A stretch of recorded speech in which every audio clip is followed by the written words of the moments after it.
தம்பி சீமானும் தம்பி விஜயும் இன்றைக்கு ஆர்எஸ்எஸ் பெற்றெடுத்த பிள்ளைகள் என்பது அம்பலமாகிவிட்டது. என்ன பிரசவம் பார்த்தது எங்க அண்ணன் தான். தம்பி விஜய் என்னையும் பிஜேபி பெறும்போது பக்கத்துல இருந்து பிரசவம் பார்த்து விட்டது எங்க அண்ணன் தான். புரியுதா தம்பி? நான் யாருன்னு நீங்க என்கிட்ட தான் கேட்கணும். புரியுதா? தமிழ் தேசியம் பேசிக் கொண்டிருந்தார் என்று நினைத்தேன் அப்படிங்கிறாங்க.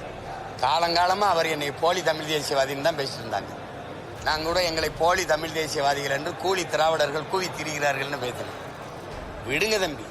அவர் ஆர்எஸ்எஸ் பிஜேபின்னா நான் ஆர்எஸ்எஸ் பிஜேபியா? அவன் என்னை கிறிஸ்தவன்பேன், இஸ்லாமிய கைக்கூலிம்பேன், கிறிஸ்தவ கைக்கூலிம்பேன், அவன் இந்துக்களுக்கு எதிரிம்பேன், நீ என்னை இந்து அந்த ஆர்எஸ்எஸ் கைக்கூலிம்ப.